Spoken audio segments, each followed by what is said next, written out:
अल्लाह अंग्रेजों ने रख दिया गॉड, सिखों ने रख दिया सत श्री अकाल। अलग अलग देशों में अलग अलग भगवानों के नाम रख दिए, तब भी समझ में आता है चलो नाम रख दिए कोई बात नहीं।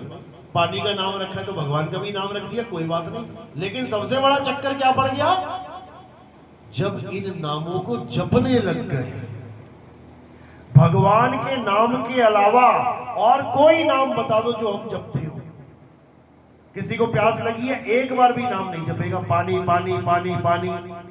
किसी को पैसा चाहिए हो, एक बार भी ना जपेगा पैसा पैसा पैसा पैसा। किसी को हीरा चाहिए, एक बार भी ना जपेगा हीरा हीरा हीरा हीरा।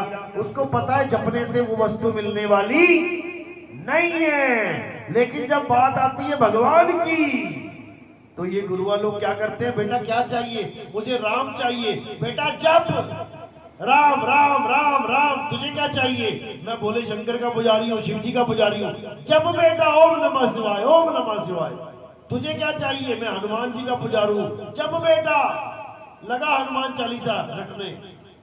इसी प्रकार जो भगवान तुम्हें चाहिए, इन लोगों ने क्या कर दिया, उसी भगवान का नाम पकड़ा दिया, जपते रहे। इसी का खंडन करते हैं कबीर साहब। कबीर साहब कहते हैं जब पानी पानी जपने से पानी नहीं मिला, जब पैसा पैसा जपने से पैसा नहीं मिला, जब हीरा हीरा जपने से हीरा नहीं मिला, तो राम राम जपने से राम कैसे मिल जाएगा, अल्लाह अल्लाह जपने से अल्लाह कैसे मिल जाएगा।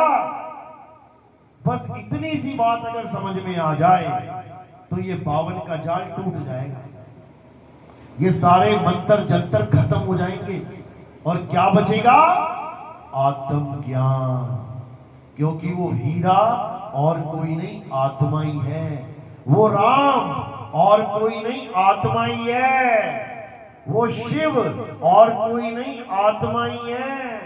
वो अल्लाह वाहिगुरु गॉड और कोई नहीं, आत्मा ही है। इसीलिए बोला है कि मेरा गुरु मुझे आत्म ज्ञान दे दे तो जमराजा से छुट्टी हो जाएगी। अब होगी कैसे, बस इतना समझना है।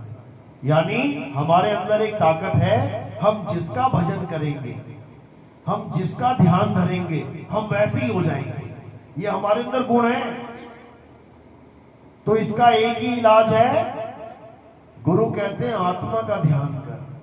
जब अपनी आत्मा का ध्यान करेंगे तो हम क्या हो जाएंगे, आत्मा ही हो जाएंगे।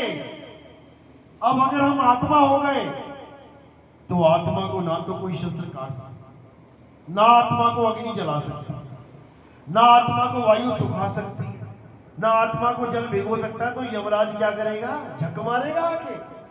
जब वो पकड़ नहीं सकता, जला नहीं सकता, काट नहीं सकता, कुछ कर ही नहीं सकता, तो तुम छूट गए उसके चंगुल से। और जब तक तुम अपनी आत्मा में दृढ़ नहीं हो गए, अपने आत्म स्वरूप को प्राप्त नहीं किया, ये घसीट घसीट के मारेगा। पूरा गरुड़ महापुराण इसी पे लिखा गया है कि मरने के बाद कौन कौन सी नदियों में गोते खिलवा रहा है, बैतरणी नदी में धक्के दे रहा है।